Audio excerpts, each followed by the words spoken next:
Colossians 3:21. Parents, don't be hard on your children. If you are, they might give up. Pag-aaral natin ngayon, pinamagitan natin, Bebe Love. Dear Lord, we ask you to enlighten us on this very important issue. At nawa, Panginoon, ang iyong pong kaliwanagan ng siya baghari sa aming buhay. Panginoon, ngayon humihingi po kami ng paglilinis, kapatawaran, kalakasan ng katawan, linaw ng pag-iisip. Teach us to focus on your truth, on your teaching alone. And we ask you, Father, to be our soul preacher. Kayong kaisa-isang mangaral, gamitin nyo lang inyong lingkod, at ang iyong mga anak, Panginoon, bigyan nyo po ng spiritual food. Teach us and give us correction, empower, enlighten us. In the name of your Son, Jesus, we pray with thanksgiving. Amen. 1 Samuel 1:2-8. Elkanah had two wives, Hannah and Peninnah. Although Peninnah had children, Hannah did not have any. Once a year, Elkanah traveled from his hometown to Shiloh, where he worshipped the Lord all-powerful and offered sacrifices. Whenever Elkanah offered a sacrifice, he gave some of the meat to Peninnah and some to each of her sons and daughters. But he gave Hannah even more, because he loved Hannah very much, even though the Lord had kept her from having her own children. Peninnah liked to make Hannah feel miserable about not having any children, especially when the family went to the house of the Lord each year. One day, Elkanah was there offering a sacrifice when Hannah began crying and refused to eat. So Elkanah asked, Hannah, why are you crying? Why won't you eat? Why do you feel so bad? Don't I mean more to you than 10 sons? Siyempre, problematic kahit pa nga tradisyon sa Old Testament yung more than one wife, problematic pa rin. Mahirap talaga na may kahati. At itong si Hannah, bukod sa meron pa siyang kahating pangalawang asawa ng kanyang husband, may anak pa yung babaeng yun at siya'y wala. Kaya madalas siya ay nagdaramdam at pinapamiserable pa ng babaeng may anak itong si Hannah dahil iniinggit-inggit dahil wala nga siyang anak. At minsan ay bigla na lamang itong nawala ng gana, nag-iiyak at ayaw kumain. At sabi sa kanya ng kanyang asawa, ba't kayak ng iyak? Ba't ayaw mo kumain? Bakit ka nagdaramdam? Hindi pa ba ako sapat sa'yo kaysa sa 10 mga anak? Dahil mahal nga nitong si Elkanah, itong si Hannah. May tampo, may hinanakit, may sama ng loob, Hannah sulks. Nagdramang bukid, nagmukmok. To sulk is to be angry or upset about something and to refuse to discuss it with other people. At madalas nangyayari yan sa anak, magulang, lalo sa mag-asawa. Hindi mo malaman kung ano pinagtatampo, ano pinagdaramdam, dadabog-dabog, ayaw sumagot, walang gana, tanungin mo naman, ayaw sabihin. A sulk features intense anger and an equally intense desire not to communicate what one is angry about. Can you relate? Masama ang loob mo, pero ayaw mo sabihin kung bakit. Ito naman kinakasamaan ng loob, either manhid, hindi ka nahahalatang nagtatampo, lalo ka tuloy magtatampo.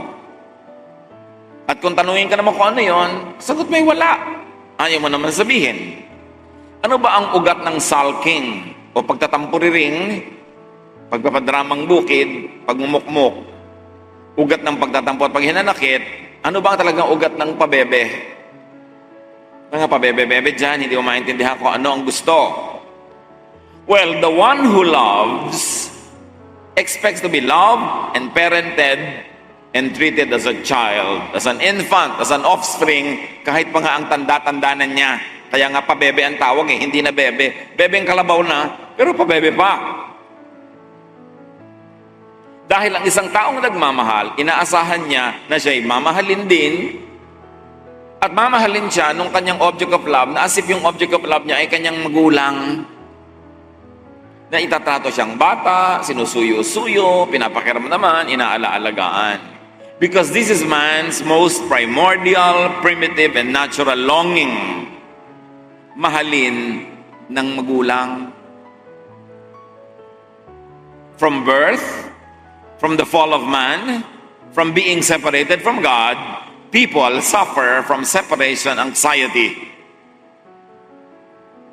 99.99% siguro ng mga tao merong separation anxiety. Lalo na nung ang bata ay nalagot ang pusod mula sa sinapupunan ng ina nung ipinanganak, na separate sa source of nourishment, source of love, source of care. Mula nun, meron ng separation anxiety. Lalo, hirap na hirap mag-goodbye, ayaw pawala ng mahal sa buhay, ayaw malayo, merong ganon. At anong konteksto ng separation anxiety? Because an unborn child, an infant, a child is automatically and unconditionally cared for in the womb, provided for, attended to, indulged in the womb and in early childhood. Yung bata na nasa sinapupunan, hindi kailangang humingi, hindi kailangang umiyak, hindi kailangang magsabi, automatic ibinibigay nung ina ang lahat ng kailangan niya. May himas-himas pa, may hagod-hagod pa, kinakausap pa, and never does the infant or the fetus, if you like to call it so, feeling alone dahil naka-attach sa womb ng ina. Pero oras ay panganak at yun ay nalagot. Kutakot-takot na insecurity ang kakambal at kasama. Parental love is the first love a person experiences. Parental love is the standard for love that is set in a person's subconscious. Yan talagang pag-ibig ng magulang ang una na nakilala natin na pagmamahal. At yon ang nanatiling nakaukit sa ating alaala kung ano dapat ang pagmamahal. That's why people look for papa or mama that they had or they never had. Kaya kung ikaw ay minahal ng iyong mga magulang, hinahanap mo rin ng ganung pagmamahal sa iyong magiging asawa, sa iyong mga magiging kaibigan, at pag hindi mo yun natatagpuan, tampo ka ng tampo. Ayaw mo naman sabihin kasi nakakahiyang sabihin. At lalo naman kung hindi ka na mahal, biyatok-batukan ka noon, in-ignore ka, lalo ka ngayong gutom na gutom at uho na uho sa pagmamahal, kaya kahit sinong dumaang may bigoting magmamahal sa iyo kahit konti, sama na. Kasi nga, yun ang uhaw ng tao, pagmamahal. Pagmamahal ng magulang na pinakadalisay sa lahat. Isaiah 49:15, the Lord answered, could a mother forget a child who nurses at her breast? Could she fail to love an infant who came from her own body? Of course, the answer is no. Ang sabi ng Diyos, malilimutan ba ng ina ang batang sumususo sa kanyang dibdib? No. Makakalimutan ba ng ina na mahalin ang batang galing sa kanyang sariling katawan, laman ng kanyang laman, dugo ng kanyang dugo? The answer is no. And God says, even if a mother could forget, I will never forget you. So, ang pinakadakilang pag-ibig na pwedeng makilala ng isang tao yung galing sa ina, sabi ng Diyos, higit akong magmahal kaysa ganyan. Kung kaya kang kalimutan ng ina mo at hindi yun kaya, lalo ako na hindi kita lilimutin. Note that God's love here is described as a mother's love. Infinitely much more even than a mother's love. Because parental love and the love that God has for us is the purest love. Wala nang lilinis pa doon. Kahit yung romantic love, pagka-3 beses ba nang hindi naalala, galit na sa'yo. Pag 5 beses, ayaw na sa'yo. Conditional, transactional. I will love you, but love me in return. If you don't love me in return, I don't love you anymore. Pero hindi ganun ang pag-ibig ng magulang. Walang kondisyon, walang patakaran. Parental love is the kind of love people desire and long for and love to have. It is the kind of love the kind of people are naturally disposed to give. Pag-ibig ng magulang ang laging gusto nating matanggap. At kung tunay tayo nagmamahal tayo bilang at parang magulang. Kaya ano hanap ng mga nagpapabebe? Papa, mama. Kahit na 40 anyos na yung babae at may boyfriend na 14, papa pa rin ang tawag. Kasi ang gusto niya talaga, papa. Ang gusto ng mama. Kahit ang tanda-tanda na nung lalaki, 18 yung girlfriend niya, mama. Mama, papa. Bakit ganyan tawag natin sa mga asawa? Kasi ang hinahanap natin, pag-ibig ng magulang, yung kahit ako nagkakamali, huwag mo akong papagalitan. Kahit pinapabayaan kita, huwag mo akong papabayaan. Kasi ganyan si papa at mama ko. At pagka hindi ka na mahal ng ganun, tampo-tampo-tampo. Bakit ganyan ka magluto ng bibingka? Ang mama ko masarap magluto. Hindi bibingka yan, leche plan yan. O, ayan na nga ba, sabi ko na nga ba. Mabuti pa yung leche plan ng mama ko. Kaya pinag-aaway-awayan. At ano naman tawag mo sa minamahal mo, di ba? Bebe. Baby. Kasi ang gusto ng magmamahal sa kanya, ang magmamahal sa kanya, papa, mama. Pero pag namamahal ka, gusto mo naman siyang baby mo. Kaya nung mga 1960s, 40s, ang tawag ng mga husband sa asawa, iha. Ang tawag naman ng mga lola natin kay lolo, papa. Kasi lagi nating nire-replicate, inuulit natin yung pag-ibig ng magulang at anak, kasi yun talaga ang purest. Now, the one who loves expects to be loved, parented, and treated as a child. That is why people who love and expect to be loved sulk a lot. Kaya ang tao, kakambal ng matutong magmahal, magtampo. Maghinanakit. Pag dumami ng dumami, sumama ang loob. At pag hindi pa nabili, magalit. At pag nadagdagan pa, mapuot. Ganyan ang mga degrees ng feelings. Kasi ang mga nagmamahal, puro pabebe. Pag tinatanong mo, ayaw sabihin. Kasi ang totoo, nakakahiya namang aminin kung ano yung pinagdadraman niya. Kaya dapat pakiramdaman mo na lang. Ganun. Pag may nagpapabebe sa inyo, nagkukulang din kayo siguro ng pagpapatunay na mahal mo nga siya. Kaya nagdadrama. Ayaw naman sabihin kasi medyo nahihiya-hiya rin naman na aminin. Kanina, dumaan ka sa likod ng silya ko, di mo man lang kinalabit ang batok ko. Di ba nakakahiya naman sabihin pero hinahanap-hanap mo? Kaya yung katang blow me a kiss from across the room. Yan. Little things mean a lot. Touch my hair as you pass my chair. Mga maliliit na bagay na nakakahiyang aminin pero hinahanap mo talaga. Ang pagtatampo ay naguugat sa kamusmusan, sa pangako ng magulang ng walang patakarang pag-unawa at di na kailangang bigkasin, hingin o pag-usapan. At pag hindi mo naibigay yon, nagtatampo si bebe. Sa sinapupunan, hindi na kailangan magpaliwanag. Ang ating bawat pangangailangan ay kusang ibinibigay ng ina. Ang tugmang ginhawa ay kagyat at kusang natatanggap. Walang hingi-hingian, automatic natatanggap. Kaya pag hindi na natin ngayon automatic natatanggap kay papa, kay mama, nagdaramdam. Yung paraiso kasi ng bata sa sinapupunan ng ina, nagpatuloy sa kanyang pagiging sanggol. Hindi na niya kailangang ipabatid kanino man ang mga pangangailangan niya bilang sanggol. Kusa. At likas ito ay pinagkakaloob ng malalaki at mababait na tao sa paligid. At yun ang inaasahan natin sa magiging boyfriend o girlfriend, magiging asawa. Yung patuloy na pag-aaruga ng mga nag-alaga sa atin nung bata pa tayo. Konting hibik-hibik mo lang, eto na yung dede. Konting ingit-ingit mo lang, pinapaliguan ka na, pinapalitan ka ng lampin. Yun ngayon ang inaasahan mo. At pag hindi ka napapansin, natural, samba ko lang mukha mo. Wala ka kakibo-kibo, ayaw mo kumain. Unawa kasi ng mga nag-alaga sa atin nung maliliit pa tayo ang ating pag-iyak. Kahit na may kasalatan tayo sa pananalita, at wala, hindi sila nalilito kung anong kailangan natin. Nakafocus kasi sila sa atin. Kaya pag hindi ka naalala, nagtatampo ka, kailangan thoughtful siya. Anniversary nyo, week sa rin nyo, month sa rin nyo, kailangan maalala niya. Kasi pag hindi niya ako mahal. Kasi mga magulang natin, talaga namang kaliit-liit ang birthday mo, merong mga selebrasyon. Kahit ikaw ang 15th honor sa class of 16, may party yon. Tapos hahanapin mo sa napangasawa mo. Sila ang nagpapaliwanag at umuunawa sa ating mga daing, yung mga nag-alaga sa atin ng bata. At di pa natin yun kayang linawin o ipaliwanag kasi. At hanggang sa pagtanda, marami tayong mga pangangailangan na ayaw o di natin kayang ipaliwanag. Dapat maramdaman niya kasi mahal niya ako eh. Hindi ko kailangang i-spell. Kailangan naramdaman mo. Nung nasa may department store tayo, ang tagal ko nakatitig sa bag, dapat nalaman mo na ang ibig sabihin nun. Lumampas na nga tayo, nakalingon pa ako. Tapos hindi mo malang napansin.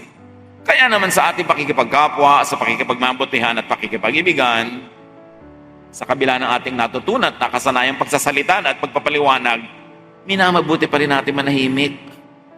Kung hindi tayo napapakiramdaman, nauunawa, nakakapa, o nabibigyang kasiyahan, nagtatampo tayo. Gusto natin naaalala, nililingap, minamahal, naaalagaan. Pag hindi nangyari, ang bunga, tampo at hinanakit. Babae man o lalaki.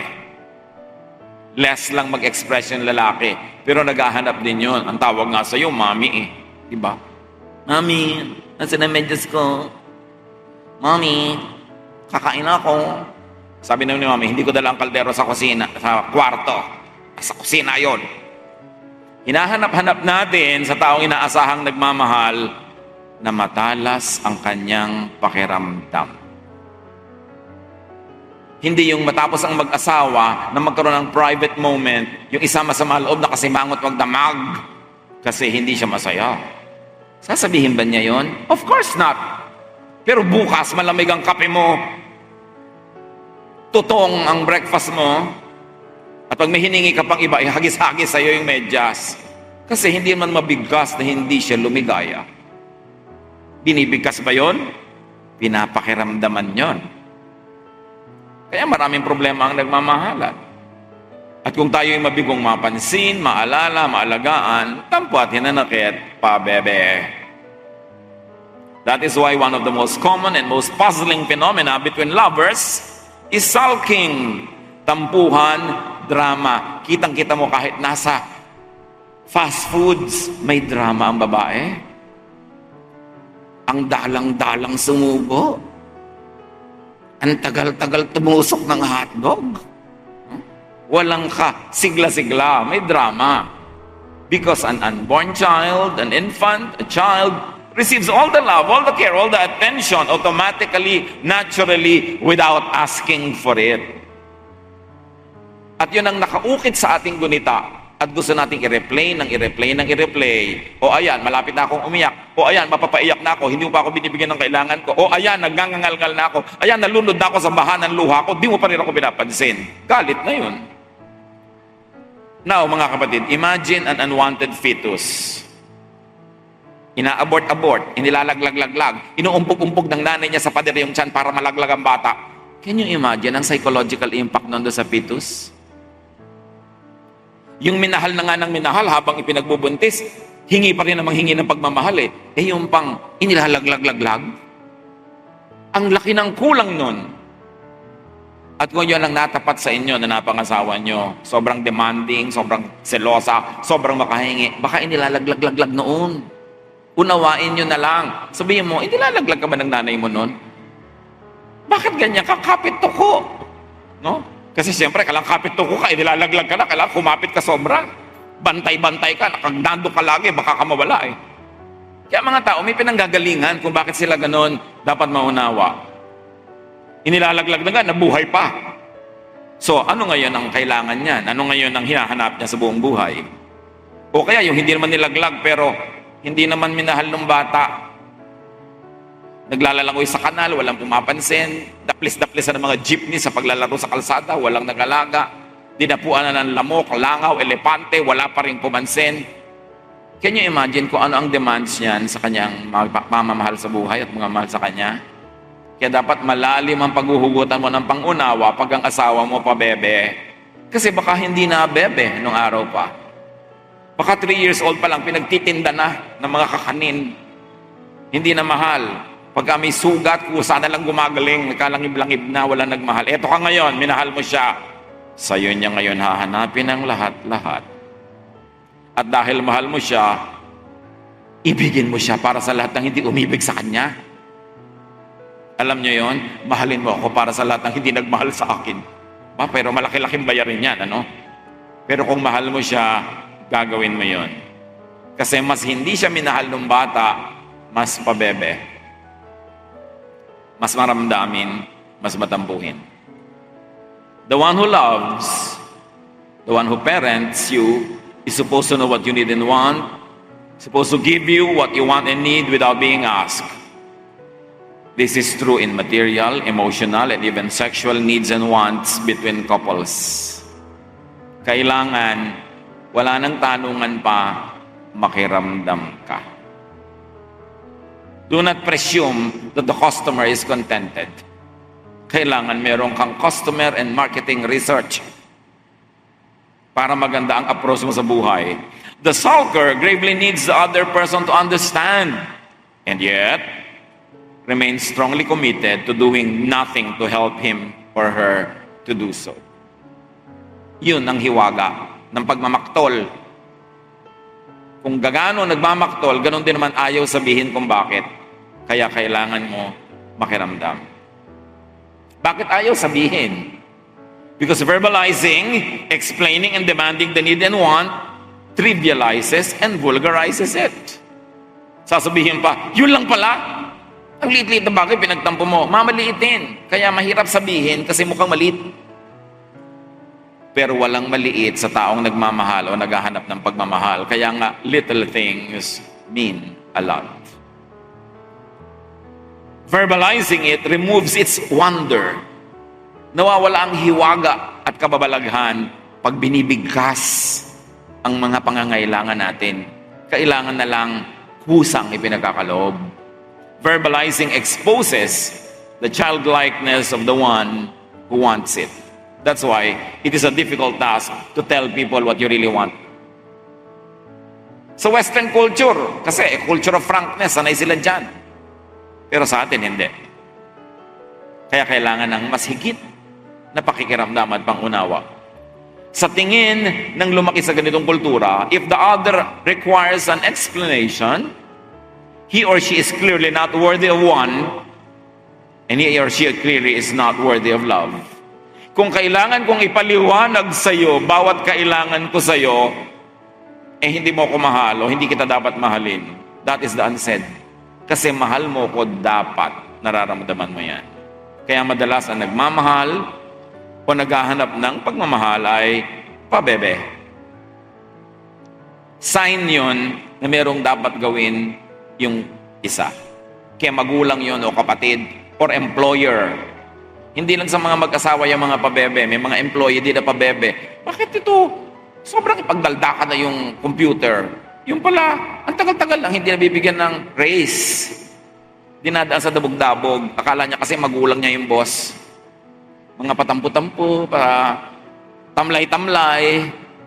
Yung pala hindi masabi-sabing, kailangan dagdagan mo na ang sweldo ko. Kasi hindi siya pinapapakiramdaman. Sa iniibig at umiibig, hinahanap natin ang womb, ang sinapupunan, ang ina o ama o ang yaya. Kaya pag pinagsama mo si Yaya Love, di ba, masaya. Iniaasa natin sa Kanya ang ating security at kasiyahan. Isinisisi natin sa Kanya ang ating mga sakit at pighati. Yan ang hiwaga at kabaliwan ng pag-ibig. You are responsible for my sadness. You are responsible for my happiness. Kasi nga, ang feeling natin, parang magulang dapat yung minamahal natin.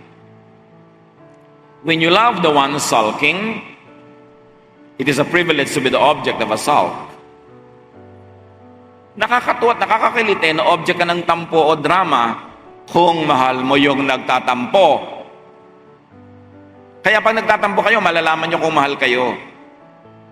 Kasi pag nabubuisit, baka hindi kayo mahal.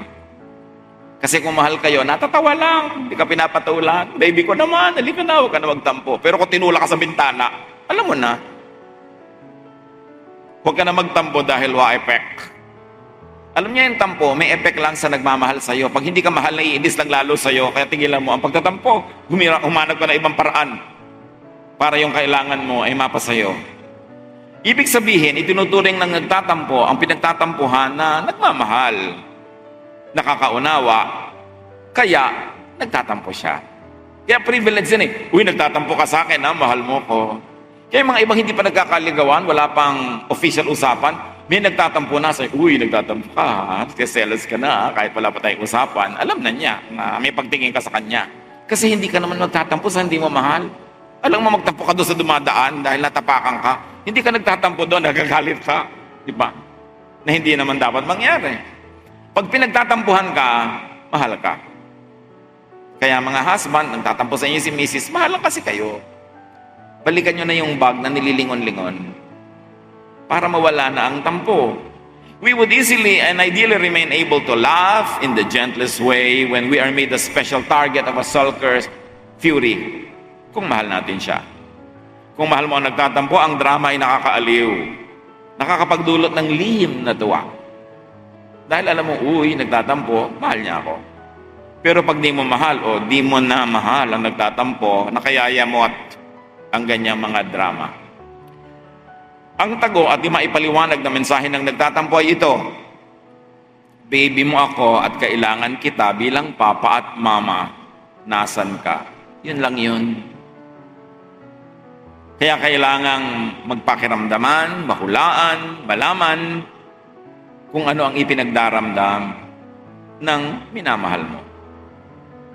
Importante. That is why God presents Himself as more than a nursing mother and as the ultimate father. Magtataka kayo, in the very male-dominated culture of ancient Israel, God presents Himself as someone like a nursing mother. Because God is above gender. God is Father and the best mother there is. Kaya yun ang ginawa niyang example. And even Jesus presents Himself as a mother hen. Pinakilala ni Jesus sa kanyang sarili bilang inahing manok. Alam niyo yung inahing manok, nakakakita pa ba kayo nun? Yung iba kasi dito sa supermarket na lang nakakakita ng manok, putol-putol na. Pero yung buhay na manok, iniipon na yung mga maliliit niyang anak. Pag umuulan, pag may danger, nasa ilalim lahat ng pakpak niya to protect. Matthew 23:37, Jerusalem, Jerusalem, Jesus says, your people have killed the prophets and have stoned the messengers who were sent to you. I have often wanted to gather your people as a hen gathers her chicks under her wings, but you wouldn't let me. Sabi ni Jesus, gusto ko kayong ipunin, limliman, tulad ng paglimlim ng inahing manok. God the Father, Jesus, comparing themselves to loving mothers. Kay human mother, kay hen o animal mother, ang pag-ibig ng magulang kasi talagang protective. Napakataas ang uri ng pag-ibig ng magulang. And a sulk is an odd but nevertheless wonderful gift of love.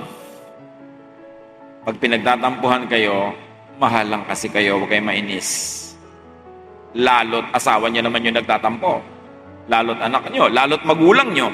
Alam niyo mga magulang, hindi yan pala tampo kung single pa yung mga anak, pero oras na nagka-boyfriend, girlfriend na yung anak, at ang inatupag na lang ay yung boyfriend o girlfriend, at nagka-asawa, ang inatupag na lang yung asawa at mga sarili niyang anak, madalas di magtampo ang magulang. Hindi lang din masabi. Kasi nga ang tampo, hindi naman sinasabi. Dapat mong mapakiramdaman. Pero pag pinagtatampuhan ka, malamang may pagkukulang ka.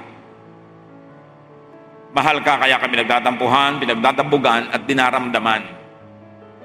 Mga kapatid, lahat tayo ay pabebe. Lahat tayo kasi ay baby. And we were all once upon a time babies.